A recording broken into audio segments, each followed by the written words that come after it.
I'm Mitch with IGN News, and Star Wars Episode 9 has a director. The film will be directed by Jurassic World director Colin Treverrow. This is something that binds us together, and I think it's the right time for Star Wars to come back. Will the 9th episode kind of wrap up that trilogy, or will it lead us into? Yes, the 9th episode will wrap up that trilogy. You know, I have to practice how to answer these questions. What I do know is that we're going to make sure that answer is deeply and profoundly satisfying. Will the director of Star Wars Episode 9 get fired because of a movie he just did? That is a question people on Twitter are positing. Colin Treverrow is no longer directing Star Wars Episode 9, Lucasfilm said Tuesday, and The Hollywood Reporter is wondering if his exit could change the franchise's future. Star Wars 9 loses its director, oh my god! And a full breakdown of his unused Episode 9 script has allegedly leaked online. Turns out all that is legit. A fan tweeted at Treverrow asking for confirmation, and Treverrow replied saying, yes, this is from Duel of the Fates. Hello and welcome to Cancelled Movie Report, the documentary podcast series that talks about the best movies that Hollywood never made. My name is Michael Campbell, but just because we're friends, you can call me Cambo. And joining me, as always, is actor and comedian, Mr. Jedi Master, Eden Porter. Oh, thank you very much, Cambo. This is the last movie we're covering for the second season of Cancelled Movie Report, and it's a biggie. Oh my god. We've been building up to something big all season long, and we're finally here. It's the battle of light versus dark. This is... That's why we've got the white and black t-shirt. I just true. noticed. We're wearing contrasting colours, yeah. Well, this is kind of a unique situation for us, because this is a movie that, like, it's like a parallel universe where we kind of have the 9th episode, and this is just a completely different 9th episode of Star Wars. We're talking about Star Wars Duel of the Fates. Yes, we are, Cambo. Does this mean we're in the in a timeline that is probably slightly worse off? Because we've got... Now, we've been trying to take as many requests as we can this season, and this one is no exception. This one was requested by Daniel Formosa off Instagram. He wanted us to cover this movie. So Daniel, we're doing this just for you. No one else listen. This is the thing. I've seen reactions to this movie online already. In our niche community of people that are interested in cancelled movies, this was like huge news, and it's so recent. Probably the most recent movie we've done. Yeah, it seems like it's only just... We've had tidbits coming out, but they've just pulled the trigger, and now everyone has seen this now. Yeah, the script is leaked. There's like 40, 50 bits of concept art that have leaked. It's insane. And he's come out and said, yep, that's it's the real. script. Yeah, it's all real. Yeah, that's it. And this is what I want to clear up once and for all, because if you were to listen to the internet, this is both a masterpiece that was never made and way worse than The Force, than The Rise of Skywalker. And I think definitively we'll be able to put it to rest. We're both big Star Wars fans. Correct. So this is a big one for us. So without any further ado, let's get into it. Cambo, I want to take you back to the year 2012. All right, let me go back. I remember it. The Wayback Machine. This, of course, was the year that Lucasfilm was sold to Disney. And I remember feeling at the time, I was filled with so much hope. Yeah? I was like, wow, they're actually going to make these new Star Wars films. It's actually happening. It's Disney. This is going to take us to a whole new level of awesomeness. I remember the announcement because it was like, bang, bang, bang. They're like, we brought Lucasfilm. We're making a new Star Wars. The original cast is back too. It was just mind-blowing. Yeah. I had waited my whole life to see like old Luke Skywalker. Yeah. Because I'm a big fan of the extended universe.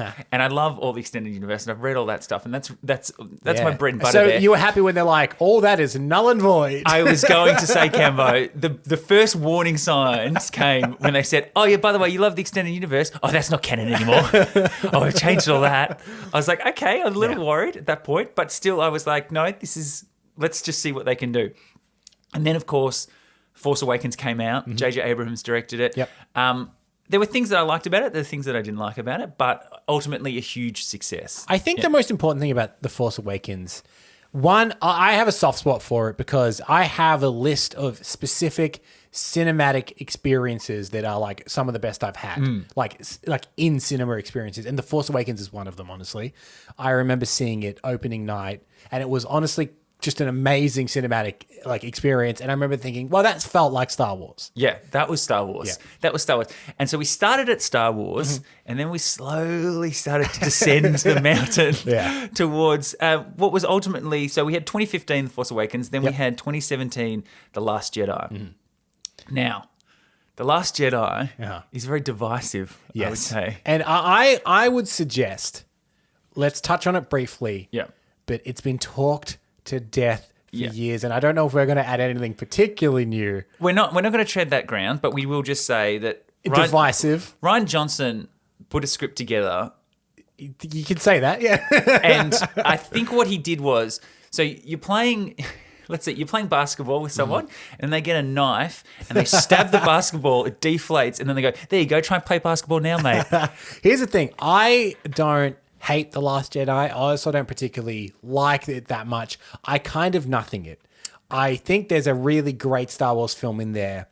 And all of the divisive stuff, the subverting of expectation stuff, I actually quite like it all. Raise parents at no one, I'm fine with that. Snoke dying, I'm fine with. Like all of those things, I'm actually fine with. It's actually the bits that irked me were the really goofy bits. Yeah. Because it's a goofy film. Yeah. Like BB-8 driving an AT-ST yeah, Walker like, oh, and the casino planet and all that kind of stuff. Yeah, and I think what happened was, I think that you mentioned those cool bits, subverting expectations and stuff like that, but then where does that lead you? Because that is the biggest thing, because you finish that film and you've literally got... You've got no big bad protagonist anymore. You've killed them off. You've killed off Luke as well. Spoiler alert. At the end of it. And you've done all these things that, yes, they subvert expectations, but it doesn't give you anywhere to go. Yeah. And I think that's a great point, is that whether you like Last Jedi or not, and I completely understand people on both sides of the fence, and I'm right there sitting on it. You know what I mean? Yeah. I don't necessarily lean one way or the other on The Last Jedi, but you're right in that Rian Johnson really made a difficult job for whoever followed him. Yes. And so that brings us perfectly to Colin Treverrow. Yeah. He was given the job of directing the ninth and final Star Wars film. Off Jurassic World. Yes, exactly. So franchise director. He'd done some indie stuff before that. that. Safety Not Guaranteed. Quite a good film. Yeah. Jurassic World, completely different. Huge, massive scale. So he sort of proved himself. He can do things at a bigger scale. And he was given this opportunity. And so he had written his own script and he'd put it together. And he's like, cool, this is a great script. I'm really passionate about it. And he's a huge Star Wars fan as well. And then he got access to Rian Johnson's script and he saw what was happening there. And that's when he started to voice his opinions a little bit. He really, there were a couple of things that he really pushed out there. One, he really didn't want Luke to die. He had some great plans for Luke. Luke and Leia were going to sort of have their Force brother-sister moment, and she was going to show all her Force powers, and there was going to be this great sort of climax thing. He had all these great ideas. He wanted Leia to be a big part of it and things like that. And obviously some things happened, like Carrie Fisher passed away. Yeah. And then Kathleen Kennedy and Ryan said, no, Luke's 100% dead. He's not coming back. You've got to deal with it. So they threw him some curveballs. And you know what? To his credit, he said, you know what? Fine, I'll redo my film, my original concept film, and I'm going to turn it into something that can follow The Last Jedi. Yeah. And that's ultimately... Wouldn't that be interesting? Yeah, exactly. A sequel that followed The Last Jedi. Exactly. And ultimately, that's when he put together his Duel of the Fates. Yes, yeah. So, first of all, great name. Absolutely. Great name. Banger name. And about 1,000 times better. For the 1 to 2 people listening to this that don't recognize the reference, obviously a reference to the song from The Phantom Menace.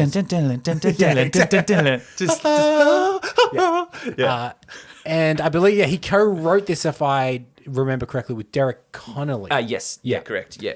So this was really, he'd taken everything on board. He was a bit of a yes man. He said, yep, that's fine. Yep. I'll put everything together. Now, he did write this one. Still, Carrie Fisher was sort of quite a big role in it. Mm-hmm. And so obviously there were some things that they had to take into account there. But he really felt that he could just keep working on this script and he would get that opportunity. And obviously we'll talk a little bit later about why maybe that fell apart. But cast is all the same. Yeah. Everyone's back. No one's been recast or anything like that. That was the plan of attack. That's totally fine. So you got your Daisy Ridleys, you got Oscar Isaacs, your John Boyega. You got all of them. Obviously, there's no Richard E. Grant. Don't need Richard E. Grant. And there was also more of a sense of what Colin wanted to achieve in this film. And I think for him, it was really the story of Rey and how she overcame things. Have you seen the theories that Rey is Obi-Wan's granddaughter, and do you have a response? I've seen all of the theories, and you know, I have to practice how to answer these questions. What I do know is that we're going to make sure that that answer is deeply and profoundly satisfying, because Rey is a character that is important in this universe, not just in the context of The Force Awakens, but in the entire galaxy. And she deserves it, and so we'll make sure that answer is something that feels like it's something that happened a long time ago, far away. We're just telling you what happened. Now we pulled that clip from Entertainment Tonight. Yeah, you can the banging beat. Well, I was going to say, I don't think we need to make that distinction. The aggressively loud background music gave that away. But okay, so he was all about Rey. All about Rey. Yeah. And that definitely does come through, and he's passionate about it. And so I think what he's managed to do is tell a story that really touches the heart of sort of Rey and that understanding of the Force itself. I'm excited because it feels like a new Star Wars movie, and I'm excited for it. It's good. Okay, enough talking. Let's get down to it.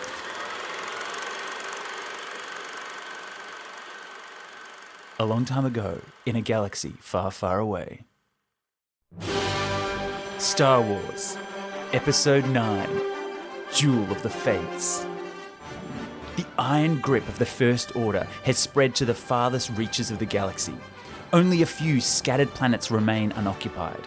Traitorous acts are punishable by death. Determined to suffocate a growing unrest, Supreme Leader Kylo Ren has silenced all communication between neighbouring systems. Led by General Leia Organa, the Resistance has planned a secret mission to prevent their annihilation and forge a path to freedom.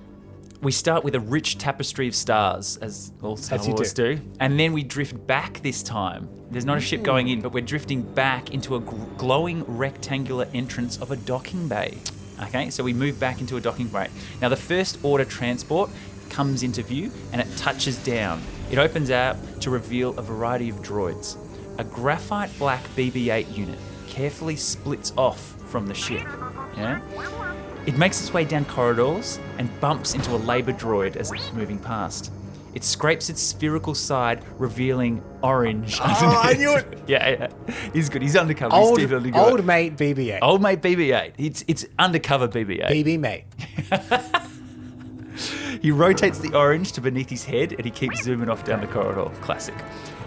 Now we cut to a small surveillance den where we see Rose. Obviously. Sorry, we what? We see Rose. Oh, this is different. Yeah, this is good. Very good, very good. So Rose is in this film as opposed to Rise of Skywalker. Right off the bat. Yeah, I love it. They didn't even hide it. Yeah, I know. She's there. She's got lines as well. So we cut to Rose.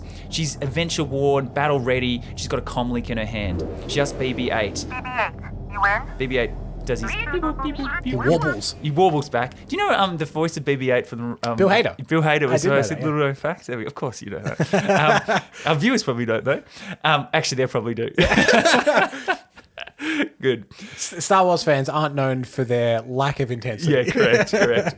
She looks out the nearby window up into the sky to see a huge orbital ring with star destroyers sort of docked in all sides. So much like our Halo episode, we've got a ring in the sky. I just want to point out at this point, there is concept art for a lot of this. Oh yeah, all the way through. I encourage you to look at it. There's a link in the description here, and we've got all of the concept art that is for the first part of this episode in our blog. Or if you're watching this on YouTube, I will try and time it with this episode. Yeah. So you'll be able to see this as well. Because there's so much. There's so much. It's amazing. It's so good. So she's looking up at this orbital ring with all these Star Destroyers, and it actually describes it in the script as... The orbital ring is huge. Star Destroyers protrude from it like the spikes of a punk bracelet. Which is a weird way to describe Star Destroyers. But you can picture it, can't you? Very much so, perfectly. Now, BB-8 plugs into the nearest terminal and he starts working his magic. The screen in front of Rose then lights up, showing all the security checkpoint information. She looks through it and then she sees that an approaching dropship is just about to come through. The dropship touches down to the security checkpoint. There are stormtroopers all around it. They're sort of watching the ship. It opens up, and all these migrant workers start pouring out of it. These bunch of workers all walk towards a weapon detection sort of center. So they're walking there, and then we see one of their faces, and it's Finn. And we're like, oh, he's disguised in rags, sort of working among them. They make their way to the scanner, and then Finn is shoved by a beast-like Devorian. Finn turns. He's saying that. Hey, no trouble here. But he's instantly grabbed by the neck and sort of lifted up into the air by the Devorian. Then he starts yelling, "Trouble! Trouble!" A robed man steps between the two. It's Poe. He's he's relaxed, he's doing his hand solo thing. Yeah, exactly. He pulls out a dried three-eye pecco fish and hands it to the Devorian in exchange for Finn's neck. Finn thanks him. So a little fun sort of introduction there. That's cool. They then continue on towards the scanner, wondering if BB-8 has hacked the mainframe in time. Okay, but they're on an undercover mission, aren't they? This is so undercover. Yeah. You can't get more undercover than this. BB-8's painted black. These guys have their rags on. It's very undercover. What are they up to? The boys then reach the front of the line and they step inside the weapon detection chamber. The power then shuts down momentarily and then starts back up. No alarm. They breathe a sigh of relief and they get hustled through. So there's three. They've made it through. So Rose is controlling that power, I assume? Yeah. So she's clicked it over. BB-8's got the information to her and she's got them through. They reach a vast migrant settlement and they see a furry alien, Bis Kova. He gestures towards them to sort of follow him. In the shadows, in the background, we see a suspicious-looking Tusken face. You know Tusken Raiders? Tusken Raiders, wrapped all up in rags. Yeah, exactly. They're classic. They scare easily, but they'll be back in greater numbers. Always in greater numbers. At this point, there's only one of them, so we'll see where that goes. We are now inside the migrant hunt with Bis and his partner, Dal Kova. I love it how they just give everyone names and stuff like that. I wonder if any of the new Star Wars writers have just used some of those Star Wars name generators. Oh, 100%. Because they name everyone and they're never in the film again. Yeah. And it's just so someone can write a Star Wars Wikipedia entry that's just like, this character was actually da-da-da-da-da. But it's never any backstory for everyone. Then Rose emerges from behind a curtain in the little hovel. The three embrace and she explains the situation. The orbital ring above them is a docking station and it gets its fuel from this large power shaft that's plugged directly into the moon's core. So it's sort of powering and fueling up all the Star Destroyers at the top. Yep. The power shaft, it delivers raw ore to the orbital ring, and if they could detonate an explosive directly into the energy stream, then what do you think that would do, Cambo? Kaboom. Chain reaction, right there, blows everything up. They could take down an entire... That punk bracelet would go boom. Yeah, exactly. Become like an emo bracelet. This whole Star Destroyer fleet would be destroyed. The trio make their way through the streets towards this massive power shaft, It sort of reaches all the way up to the sky. They're sort of at the bottom of it now. They look up. But then in the background, we see the old Tusken Raider just following them sort of off in the side. We're like, who could this be? I don't know. I think we know. Yeah. Poe comms BB-8 to open the power shaft. The doors sort of slide open and they jump inside. It's actually quite easy to get inside once they've got BB-8 on the inside. When they're at the door, they make short work of 3 mech troopers. Now, this is a trooper. It's like a stormtrooper, but it's like a robot, basically. Right. And they put them throughout the thing. I think they're easy to kill. They're not clones. They're just like whatever. So they're sort of guarding the inside of the door. Once inside, they see a massive cylinder of sort of energy rushing towards the ceiling and up into the sky. Poe hands out thermal detonators. They all get one. They all click them. They throw them into the light force. It gets sucked all the way up. So they're like, great. Bombs away, Poe says, and they sort of leave. Our heroes, they exit through the main door, and then they find themselves face to face with a platoon of stormtroopers. Oh boy. And they're like, oh God, drop your weapons. They really should say, you rebel scum. Yeah. They don't, but they definitely should in that case. Poe looks up the sky, and he starts mouthing, 3, 2, 1. He then dives and rolls on the ground, putting his hand sort of under his head. Nothing happens. Mate. Nothing happens. We then cut to the orbital command center. Admiral Vaughn sees a controlled blast on one of his monitors in front of him. The crew members then sort of all look around. One turns to him and says, Admiral, the blast shields have contained the explosion. All systems completely stable. So they're onto their games, they're onto mate. it. So we cut back to Poe on the ground. Any second now, he keeps saying. Then suddenly, a high-pitched wail cries out, and the hooded Tusken Raider steps forward. blades of blue light flash from both hands. It's a blue dual lightsaber. Yeah, lovely. I would just say, just insert crowd noise going nuts. I reckon people would pop for that. It would be amazing. Because it was a speculation for a very long time because Rey always carried around her staff. Which and is very similar to that'll definitely turn into staff. a double-sided lightsaber. That'll definitely turn into a double-sided lightsaber, and it never did. It's a little thing called subverting expectations, you see, Campbell. So now the Tusken Raider starts spinning around their dual lightsaber, takes down everything in its path until there's nothing left. The Tusken Raider's mask then falls to the ground, and who do you think it is? Rey. It's Rey. That's right. She's now dressed all in black. It describes her in the script. She's not the girl we saw last. A grown woman, powerful, strong. Oh, and a lot of the concept art has her dressed in all black, but very similar to Luke's outfit from Return of the Jedi. Little flap kind of folded over with a little bit of grey in it. It's very obviously a homage. Can I say, of all the looks of Rey, the one that never happened, this one here from the concept art, is my favourite. It looks cool. I love it so much. And she looks like a badass. She really does. It's actually awesome. Okay, so Rey's come, dressed all in black, a bit like Return of the Jedi, double-sided lightsaber. So cool. Now, Finn, he's shocked to see her. What are you doing here? She throws her arms around him. They sort of hug. The hug is quickly sort of broken as more stormtroopers start coming out. She then throws her double-bladed lightsaber like a boomerang, and it slices through all these approaching stormtroopers and then back to her. She looks at Finn. She goes, "A simple thank you would do." The new weapon that she's got in her hand, it's made from pieces of Anakin's broken lightsaber and her own bow staff. So she's sort of merged stuff together, stuff like that, which is cool. Which is really cool. It notes that in the script.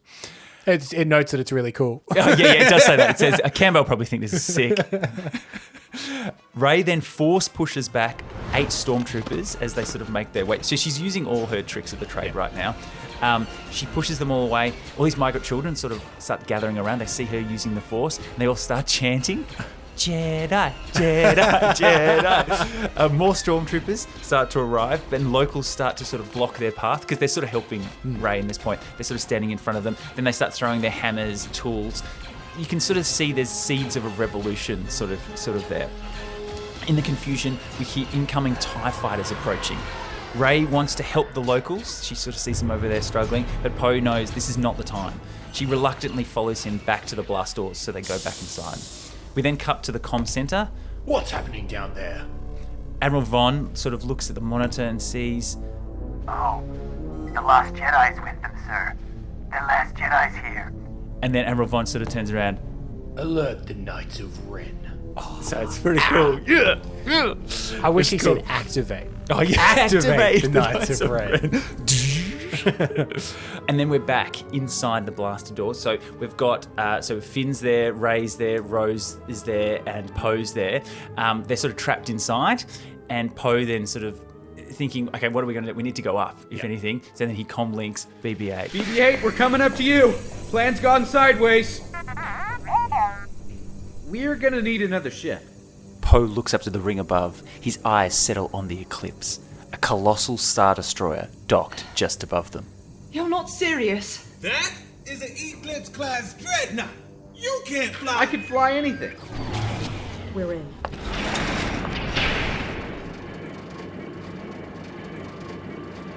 Clench. Everything. You're sure about this? Nope.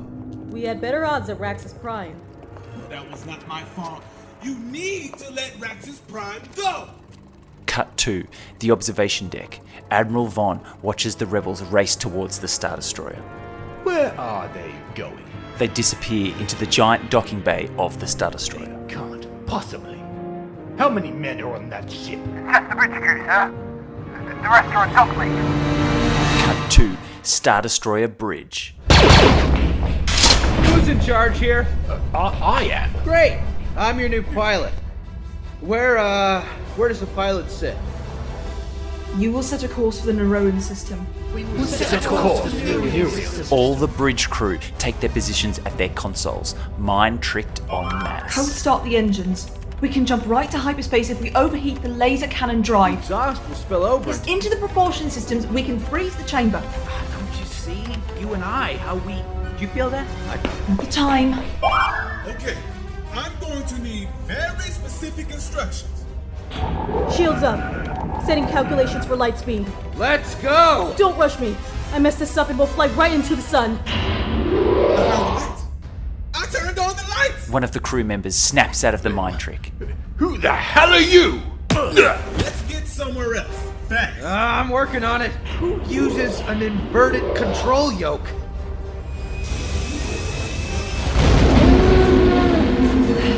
The black empty part is where we should be pointed. I'm trying. Everything's backwards. Oh, I can fly anything. Okay, we're rolling now. Do we have the droid? BB-8, now! BB-8 ejects himself out of the droid socket of his craft. He floats 50 feet through the cold emptiness of space and lands inside the hangar with a clank. We got him. Good for light speed.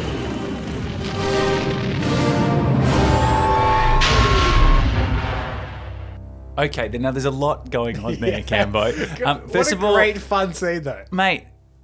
What does Poe want? He wants to your control yoke. Yeah, inverted control yoke. Control yoke. There's so much fun there. So literally, it's a Star Destroyer heist. Yeah, this is what I really love in Star Wars is their action sequences are often peppered with fun character moments. Yeah. And it's quite common. We don't really do a lot of action scene recreations on this show. It's really hard. But Star Wars is great for it because they are so constantly talking throughout big action scenes. Like, yeah, don't get cocky. Like, everyone's always talking and doing things with each other. Yeah, like you think back to A New Hope when they're escaping the Death Star and she's like, they sent you to rescue me? It's like, oh, why don't you do it yourself, princess? It's so good. Great. It's so good. Now, this Star Destroyer, this is a Dreadnought class ship, so it's huge. It's called the Eclipse. Yeah. A cool name, blocks out the sun. Yeah. It's that big. So as the Eclipse, it blurs and vanishes into hyperspace. Another ship appears from hyperspace. So just as they leave, another one comes in. It's the Knife 9, shaped like an arrowhead, and this is the Knights of Ren's ship. Yeah. It looks cool, but that is a crap name. The Knife 9. The Knife 9. I'm sorry. Slave 1. That's a sick name for a ship.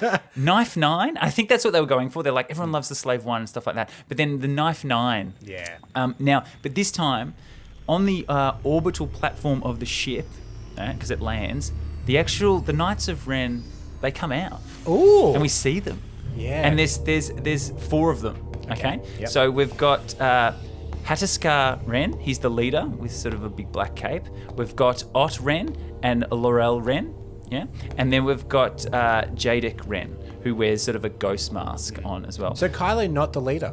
Well, that's what it says in the script. Interesting. I don't know. Maybe he's the supreme leader now, so he's been promoted. Yeah, and then, guys, I don't have time to be renning with you. Yeah, Haskatska, you and the new leader, okay? So you're doing that. So Admiral Vaughn, he comes out to sort of talk to them, but he's a bit scared because they're the Knights of Ren. He says that... So we uploaded a vial cipher to the droid. You'll have her location the moment the probe is in range, sir. Now then, Hatskar Ren, he draws his Darksaber. Ooh. Yeah, exactly. They just pull that in, just the Darksaber. And he just instantly cuts Vaughn down in a single blow. The Knights turn and make their way back onto the Knife 9 and they leave. So now we cut to Coruscant. So it's during the day and obviously everyone that's listening to this knows Coruscant is. It's a big bustling city. It's like a planet that is a city. Yeah, it's basically the New York of the Star Wars universe. It really is. Yeah. We follow a security craft as it descends down deep into the streets. It's going there's the nice sort of upper levels and now it's going to the grimy sort of under levels. We then see Dade. He's a 12-year-old street kid. He's just hanging around outside. He sees a couple of stormtroopers roughing up some aliens. So he picks up a brick of broken cement and he throws it at the stormtroopers' helmets. He then runs off down the alleyway, turns a few corners, and then we open up into Monument Square. It's a huge plaza with the First Order Capitol. So they've got this huge Capitol building in the middle that sort of looks out over this huge Monument Square. So at this point, Coruscant completely under the First Order rule. Yeah, so they've taken it as their home base. They've got their capital there. It's this huge towering structure. Thousands of people are gathered in this sort of Monument Square, and they're all sort of looking up. They're looking up at a giant 4-story high hologram of now Chancellor Hux. Ooh, so he's been promoted again, and he addresses the crowd. He tells them of conspiracy and treason as someone is dragged onto the raised dais. It's Biz Kova, who helped the guys before. On the dais is a guillotine, but with a slight difference, Cambo. It has a hissing lightsaber blade instead of a normal one. So we've got a lightsaber guillotine, which is sick. It's one of those things where you hear that and you're like, oh, I was missing that. Yeah, I didn't know I was. Yeah, I didn't know I was. But I want to see it now. It feels like home. Yeah, exactly. It's so crazy. I like Chancellor Hux. I like him being projected like Snoke was projected, and the other ones like really huge. So it's a big projection. Yeah, the 4-story high projection. Yeah, looking out above everyone. So I thought the projection was up 4 stories, but yeah, you're saying it's no. So high projection of Hux. So it's that cool sort of. I think that's a really cool look. We then cut back to the Capitol corridor where Hux, he's just delivered his big speech. He now turns around and it reveals a table of galactic warlords. He lets them know, yes, they lost the Star Destroyer, but their current transmission blockade has silenced millions of systems. So as far as he's concerned, things are still going well. They are concerned about Skywalker's apprentice, though. Yeah, that sort of scares them. This last Jedi. And they keep referring to her as the last Jedi, which I think that's sort of cool that they sort of bring that over from the thing. And so she's known in this world now as she's the last Jedi. She's sort of this symbol of hope that needs to be destroyed. They ask about the whereabouts of Kylo Ren. Where is he? And Hux has said, look, he's on a secret mission. And he explains, look, don't worry about the Supreme Leader. He's off acquiring secret knowledge. Yeah. And that as soon as he's found that, he's going to come back and he's going to take care of everything. And he goes, in the meantime, the girl, she won't be a problem because the Knights of Ren have been dispatched to eliminate her. Activated. Yeah, activate. So we've mentioned Kylo Ren. So of course now we cut to Kylo Ren. So we cut to a volcanic planet with obsidian-like mountain spikes sort of reaching out and sort of different. All of these, they go to so many planets in this film. And they're really scratching their heads for cool different planets. Well, this is Mustafar, right? Well, yeah, correct. Yeah. So you sort of get that sense. It's volcanic, it's sort of cool stuff. And people have heard of Mustafar before. Yeah. It's where Vader lived. For some reason. Yeah, for some reason he lived on a volcanic... He got burnt in a volcano and he's like, I guess I'll live here. And he wants to build a castle here. Yeah. So we're on Mustafar. There's the abandoned Vader's castle sort of in the background, and we see Kylo sort of making his way towards it. A black drone sort of hovers behind Kylo. That's called VX-20, if you want to know his entire backstory. I'm sure someone's written it. On Wikipedia. Yeah. Now, Kylo takes his saber out, and he sort of enters the castle, only to feel the presence of Luke Skywalker. Leave me alone. This is where the dark path leads. An empty tomb. And where did your path lead? You're a ghost. I know what you're searching for, Ben. Your master promised you strength, but you feel hollow. Soon I will be more powerful than any Jedi. Even you. Are you sure? Kylo swings his lightsaber to an empty space. Luke is gone. Go home, Ben. Go home to Leia. At the altar beyond, the artifact becomes defined. A Sith holocron. He channels the Force. 3 sides of the pyramid slide away, revealing the energy within. It projects a hologram of Emperor Palpatine, recorded decades ago. Lord Vader, young Skywalker will soon be ours. I have foreseen it, but we must prepare for the unforeseen. Should he strike me down, you will take him to the Remicor system. There you will find 2 of them. Master of the Sith Lord who instructed. The holocron's blue lights swirl.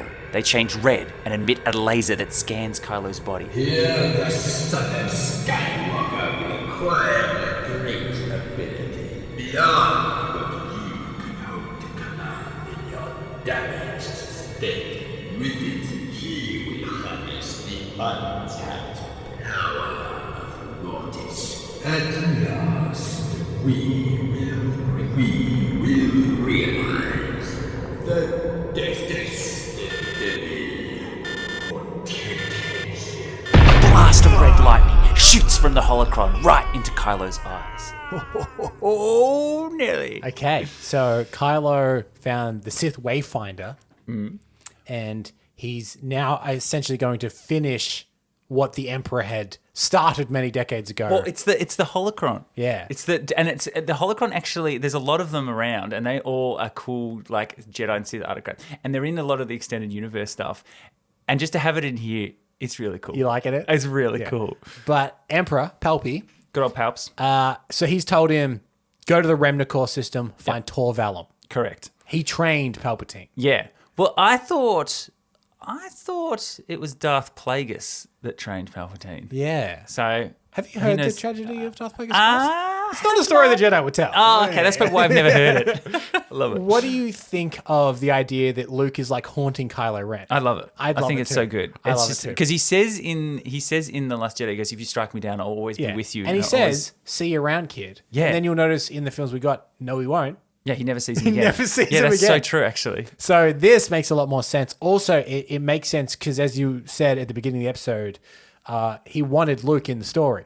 Massively. He's like, I love Luke Skywalker. I want to use Luke Skywalker. And now he's just like, you know what? He's around as a ghost. Yeah, he's a Force ghost, and it's not even like you have to be, I'm in touch with the Force, and it's all Jedi. It's like, no, he'll annoy Sith as well. He won't go away. No.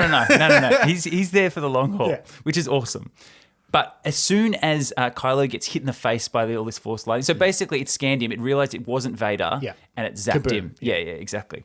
But then as that happens, we cut to a pair of blue eyes snapping open. It's Leia, and she cries out. Ben. Her hair's now long and grey, and she wears sort of white robes. So it's sort of reminiscent to her from A New Hope, you know, those sort of long white robes and stuff like that. It's sort of a similar sort of vibe. She then gets up, she stands at open window, so she's felt Kylo's sort of pain in that sort of moment. She's now on a secret resistant base in Kolerev. Now this planet, it's a rainforest, but it's dusted with white snow. Okay. So it's a rainforest with snow. So again, they're really digging into that sort of what other planet can we do? Imagine the production design. It would look cool. It would look really cool. You're just like, how many planets? Oh my god. Oh god, how many? Okay, it's a marshland that's on a skyscraper in a bubble, and, you're like, And great, everything's love it. upside down. Yeah. Oh god, okay. She looks up into the sky and she sees the Eclipse Star Destroyer descending to planetfall. Now, Leia's disappointed that they didn't take proper precautions and sweep the whole ship, look for tracking devices or anything like that. She actually thinks it was pretty reckless of them to bring this huge Star Destroyer here because it could give away their entire location. She orders a whole planet evacuation of their secret base, posed like... Come on. Tell me you haven't always wanted one of these. But Leia she's obviously annoyed, and she's always thinking about sort of the bigger picture stuff about trying to save everyone else. Then we hear Chewbacca yelling in the background, and he sort of is looking through a small porthole, and he sort of gestures to the other guys to come over. They all sort of come over, they open a side door to this sort of secret compartment, I guess, in the Star Destroyer, and it opens up, and it reveals a mile-long arsenal of Imperial weaponry. So we're talking ships, walkers, heavy artillery, like everyone. Poe runs over, he can't believe it. He goes, this is enough firepower to take out the entire First Order capital. Like, they could siege the capital with all this stuff. Poe pretends, that's actually my plan all along. It wasn't the thermal detonators. Actually, this was the whole thing that we were actually going for, and it's pretty cool. But the only thing, they've got all the ships now, but they don't have an army, you see? So they need an army. And the biggest thing is, to get an army, you need to tell people about it.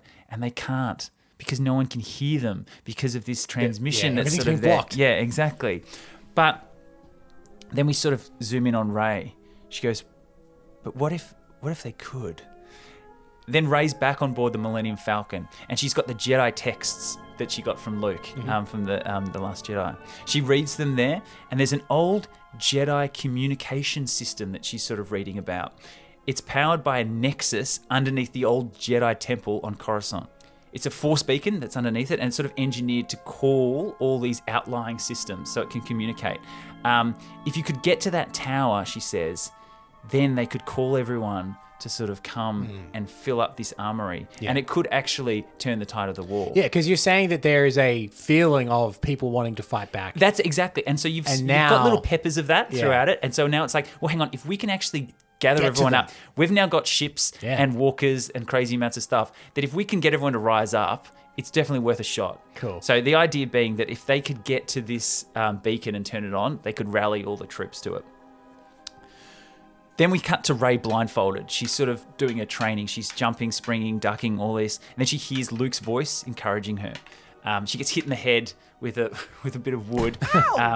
And he says, "Your pain is an illusion." She goes, It isn't actually. and they have like a little a little scene together where he's He's always whacking her. He's always whacking her with sticks and bang, bang. But then she suddenly stops. She senses a disturbance. We then cut to the First Order Capital landing pad. Yeah, a pair of the Ugnaughts, you know those pig guys from Empire. So they're pulling a stretcher of Kylo Ren. He's in bad shape. His damaged veins sort of stick out from his neck. They've got like burnt purple sort of scarring on it. They take him to a med bay, and we hear his screams in the background as Mandalorian iron is smelted onto his face. It sounds pretty cool. Yeah. Then we cut back to Rey. She's holding her cheek like she could feel sort of his pain. They cut back to Kylo. Electricity flows through him. He's suddenly pulled into a vision. 2 massive thrones built into the rock. A well of light. Himself and Rey facing off against each other. Lightsabers flying. He strikes her down. We cut back to Rey. She's having the same vision. She tears off her blindfold. What did you see? I saw a mountain. 2 thrones in the rock. Kylo Ren was changed. You saw the future. Kylo saw it too. I could feel him like he was there with me. Where? Mortis. What do you know of Mortis? It's an ancient place. From a time before the Jedi. Before the Sith. 2 thrones. 2 powerful beings. One of darkness, the other of light. Together they brought balance. But it's a myth. So was I, if you remember. Beneath the Temple of Mortis lies a power beyond anything the Jedi have ever known. If Kylo reaches the temple, all we fought for will be lost. You have to confront him. You want me to kill Leia's son? The Force guides us toward balance. It doesn't always show us what we want to see. Balance! Dark suffocates the light. Light extinguishes the dark over and over. How is that balance? I know that anger. I had it. My father had it too. So says my master, and his master before him. 1,000 masters so eager to tell us how to live. I've spent my whole life wanting a family. Now I've got one. I won't abandon them. The Force is speaking to you, Rey. Maybe I'm not who it thinks I am. Who are you? I'm no one. If that's what you believe, the last Jedi is dead. Maybe he is. Rey's vision. Ooh. Okay, and again, he's calling her the Last Jedi. Yeah, I know. And then she this is interesting conundrum because she talks a lot about, well, it should be a bit of the dark and a bit of the light, and you tell me I can't love, and you can't me do this, and I'm conflicted and everything like that. Well, she says it there. She's like, well, balance. That's not balance. Yeah. Like, they say one thing, they say the other, and it just keeps going around. Yeah. So it's an interesting, we're starting to get a feeling of how they're, like, we're starting to get a feeling of how they are observing the Force in this film. Yeah. And they're digging a little bit more into some of the philosophies of it, which I think is And that quite maybe cool. the Jedi weren't exactly right. Well, I do think outside of the first 3 original trilogy, they really shit on the Jedi a lot. Like they do. Yeah. Like if you think about, they make the Jedi look like arrogant fools in the prequels. Yeah.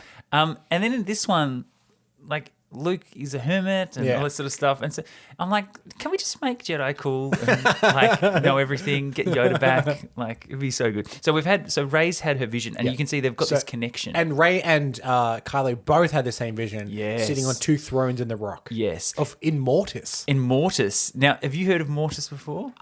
I have heard of it. It's in the Clone Wars. That Wars. name sounded familiar. Yeah. But yeah, you say it's in the Clone Wars. Yeah, it's in the Clone Wars, and it's like a force. It's like a force sensitive sort of world, and it sort of comes to you. And there's these beings that live there, the embodiment of like the force, like good and bad, like the Father and the Son. And it's quite it's very religious in its purpose and stuff like that. But it's very interesting. But they don't really tap into that here. It's more just the concept that there's something at this planet that can unleash the inner force, and you can take over the world. Yeah, it's interesting. Like when this was announced, the Disney acquisition in 2012, and they said, "Oh, it was scrapping the extended universe." Then every now and then we're like, "Oh, we need a planet. What do they got?" Yeah. Can we just look it up? Yeah, that's fine. Yeah, that's fine. That's out there. So we leave Rey, and now we're back with Kylo as they finish the medical procedure. Because remember, he's in pain and he's seen all these visions. Now, this is the classic image. Are they lowering a helmet again back onto his face? Very reminiscent of Vader. And they lock it in place. We now see Hux in his chamber as he peers into a glass case. It's holding a lightsaber on a pedestal, right? Ooh. This is Hux's own personal chamber. So he's obviously he's interested in the Force and any artifacts that are sort of connected to it. He has a collection of items along his wall, and he looks at them with envy.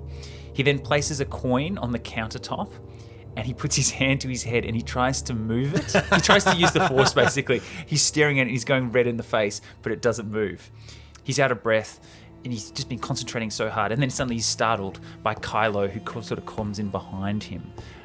He's wearing his new mask. Hux sort of looks at him and realizes, oh, we're taking it back. This is a bit full on. Because this is the first time they've met in this, because he's been off looking for his information. He's come back. Hux is clearly still scared of Kylo. Kylo explains that he's so close to finding the ultimate Sith power to control the Force like never before. All he needs now is Hux to wipe out the Resistance, and there'll be nothing to stop him. And then Hux is like, I'm on it, that's fine. But then Kylo stops him and he goes, Leave the girl to me. So he wants to right some wrongs. He's coming back with a vengeance. Because remember, the last time they saw each other was in the Snoke. Like they fought in the chamber. They almost joined. They almost joined. Yeah, and then it was Then they fight over the lightsaber. Yeah. We cut back to the Resistance base where we have Leia, Finn, Poe, Rose, all sort of having this big meeting about what they're going to do next.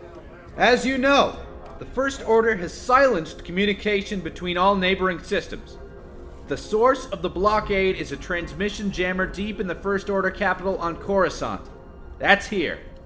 So far, we've been unable to find a weakness. No thermal exhaust port, no oscillator, nothing. In other words, they're onto us. Our forces are too depleted to mount a direct assault. But we found an alternative, an analog system from the days of the Old Republic. A small team will activate the beacon and summon the galaxy to war. When they succeed, the rest of us will be ready. I'll lead the team, General. I'll lead the team, General. But I'll let him think he's doing it. Rey, they're looking for me. It's dangerous enough as it is. I can't go with you. Prepare to evacuate. We'll reconvene at the rendezvous point. Coruscant! Finally a good idea from those scrambled circuits of yours. Coruscant will be quite pleasant this time of year. Yes, a properly refined city will be welcome after hobbling down here like a gun dog. Hey, what was that about? I have to bring an end to all this. I have to confront him. So you're just gonna confront him. Who talks like that? Jedi do. I'm new to this. Okay, I'm going with you. No, I have to go alone. Where is this confrontation going to happen? Is that in your book too? Mortis, in the unknown regions. Mortis is a myth. It isn't. I saw it. Oh, you saw it? Huh. And how do you plan on finding it? I'll figure it out. Hey, look, I know you think I'm wasted air on any mission, Master Jedi. Please stop calling me that. The thing is, I know someone who can find the system you're looking for. Give it to one of your Flight Academy friends, I swear. It's not one of those guys, okay? Because they're unreliable at best. But those guys are great. And I'm being nice. She's a navigator. Lives on Bonadon. Force sensitive, like you. Well, not exactly like you. Spice diggers used to pay her to find deposits on asteroids. Do you trust her? She's a little off. But if this place exists, she can find it. Hey, I get it. No attachments, Jedi path. I've read that story too, but I'm just saying, you don't have to do this alone. So here's something that we haven't touched on yet, though it was hinted at in the beginning as well. Poe and Rey. Romantic Flirty, tension. flirty. Romantic tension. How do you feel about that? Yeah, it seems forced. It seems weird. It seems like if you think back to the other two films, there's no hint of this at all. No. In fact, I didn't realize until the end of The Last Jedi, at the end of that movie, Poe introduces himself to Rey. In the very last scene, he's like, "Oh, hey, I'm Poe." I'm like, "Oh, yeah, they've never met." Oh, really? That's so crazy that they meet at the very, very end when she rescues them all. That's the first time they ever meet. Oh, that is, yeah. And see, even thinking about that, it just seems a bit forced. Even when you think about what they were trying to do with Rey and Kylo, it's like, I like that. They have is such a this some weird chemistry relationship where you're like, and stuff. why do I want to see them kiss? Yeah, What is that? And there's a bit of that there, and then it's like, okay, well, Finn's not going to be with her, so we'll put Finn with Rose, and yeah, Rose is fine. Yeah. And then they sort of write her out of Rise of Skywalker, so there's nothing there. Yeah, and then they introduce like a new girl in Rise of Skywalker that Finn's again kind of interested in. It's So all over the place. Finn, and we'll talk about it later, but Finn got very shafted in The Rise of Skywalker, and we'll get to this a bit later. Justice for Finn. Yeah, justice for Finn. Exactly. Now, speaking of romantic tension, we now cut back to Kylo Ren holding Darth Vader's helmet. Oh, sexy. So he's looking at that. He's getting into the vibe. He speaks to his grandfather. He never met the man, but he's speaking to him through the helmet. I understand you now. Your weakness, your pain. You allowed love to cloud your judgment. I will succeed where you failed. He then takes the helmet out into his balcony and he drops it through the clouds, and we follow it all the way down, and it shatters on the ground. Oh, yeah. So he's saying basically, Darth Vader, he opened himself up to love, and that was his greatest weakness, and he totally failed at the end of the day. And so Kylo's now thinking of himself going above Vader. He then walks down to the gangplanks below, and he gets into his TIE silencer, which we see in the other ones. You know that. Sort of pointy tie thing, It's he gets his droid VX20. That's VX20. Yeah, that's just around, that black droid that follows him around for whatever reason, and they set a course for Remnicor. Yeah. So that's where the Emperor told him to go. That's what the Emperor said. Get out there and go find what you need old to find. Tor Valum. And get trained in the Sith powers. He goes, go find my old master. Now we're back with Hux, and he watches Kylo's TIE silencer fly off to the night. Hux is eager for Kylo and Rey to destroy each other. Let Kylo and the girl fulfill the empty promises of their ancient religion. In the end, they'll destroy each other as Jedi and Sith always have. Then we will rise. A commander then enters the room and tells him that the droids have picked up the Resistance signal. Ah, of course. So now they know where the Resistance base is.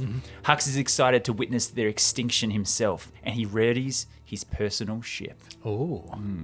Hux is in this a lot more. Oh, and you know what? He's actually a good Weasley bad guy.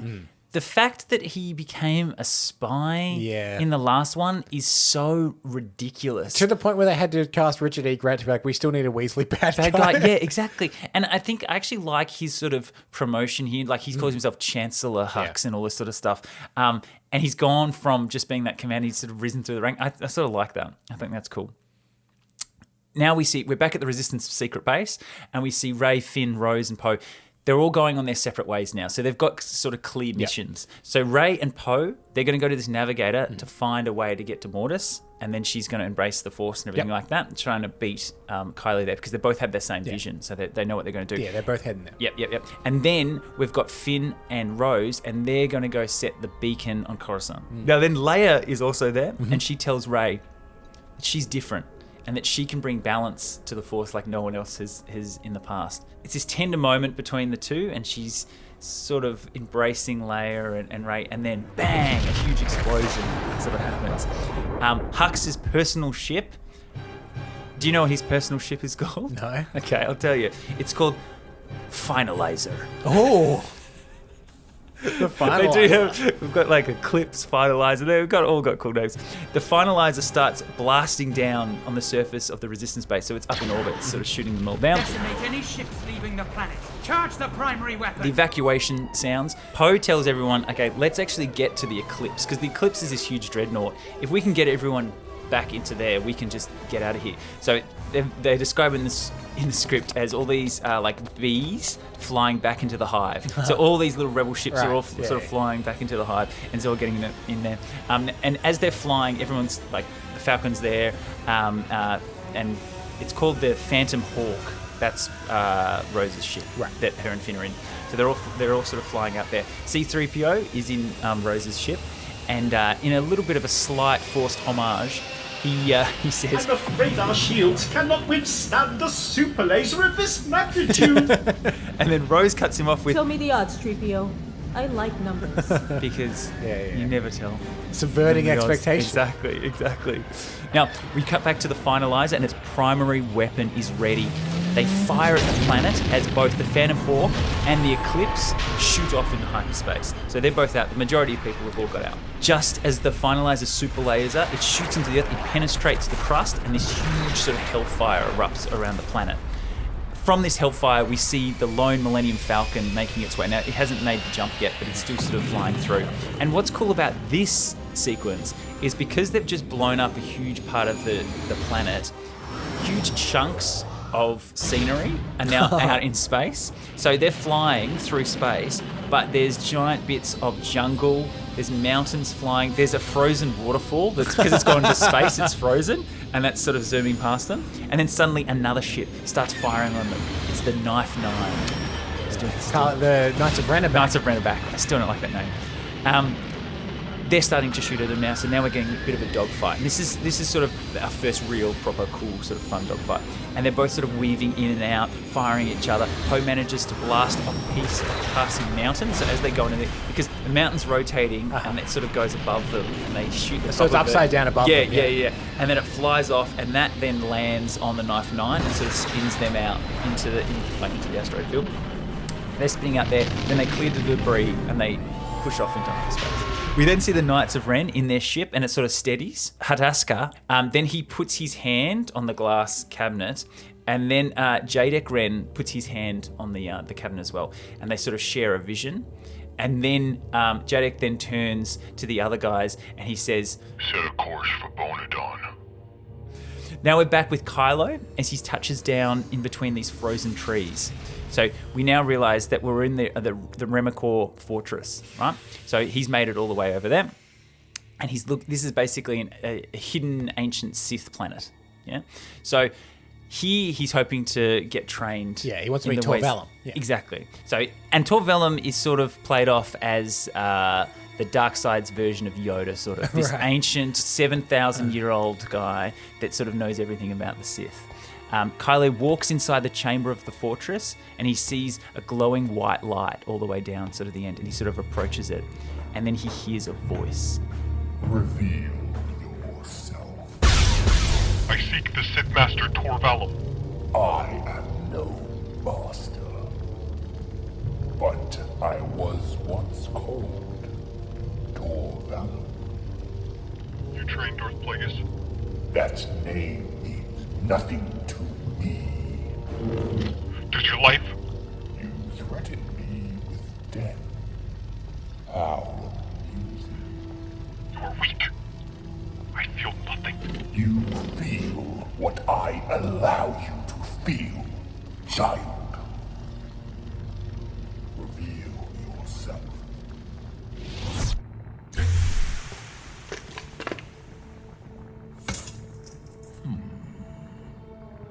You wish to obtain the power of those who came before. Take your place amongst the gods of Mortis.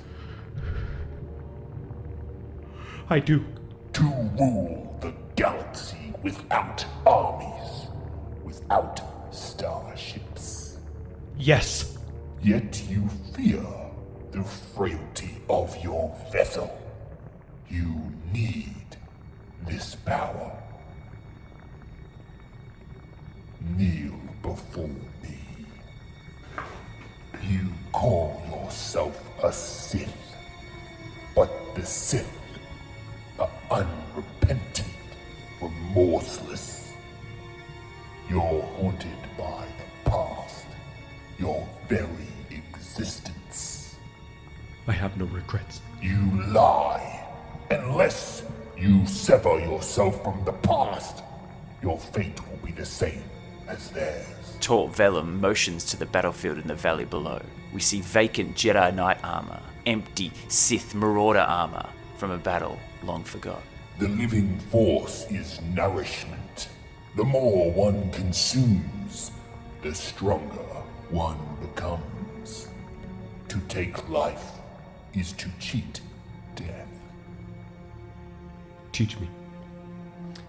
Look, he's not as fun as Yoda. No, and he doesn't have his cool backwards way of talking, but like what I love, when Yoda's first introduced into Empire, he's running around, he's bopping people on the head with a stick. Mate, he's trying to grab a torch, he's giggling. getting a little food, he's throwing his food away and stuff like that. It's not quite the 900-year-old Jedi Master. Just an old grumpy guy. And I've seen some concept art for Tor Valum.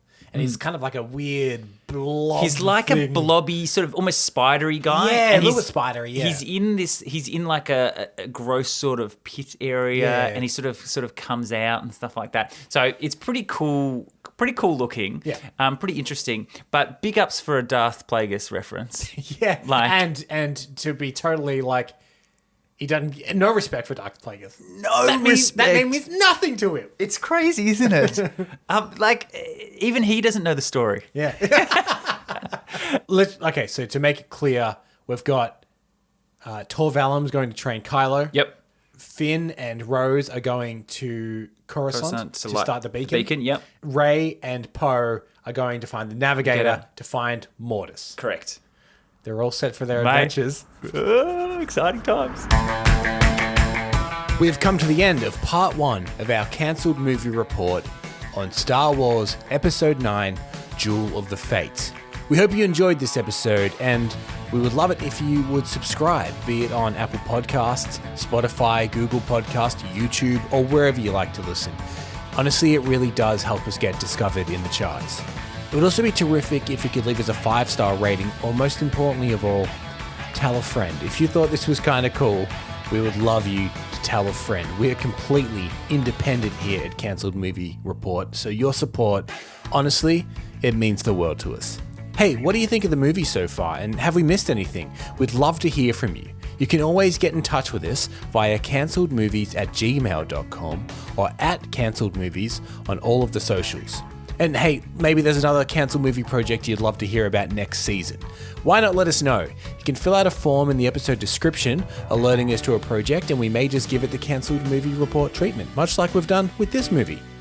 I'm Michael Campbell. I've hosted and edited this episode. Eden Porter was my co-host too, and we both produced the show. We would obviously love to thank our amazing voice cast. It's the biggest voice cast we've ever put together for a project. We've got them all listed in the description below. Make sure you check them out and let them know how much you love their work. Now make sure you're listening next week for the epic conclusion. It's an extra long episode just to wrap everything up. But if you can't wait, here's a small sneak peek. And I think Colin Treverrow was going to tell that story, Finn with the blue flag and the ATTs, and they have them lined up in tribal marks, and then the stormtroopers take off their helmets. Yeah, man, that would have been sick. But until then, take care.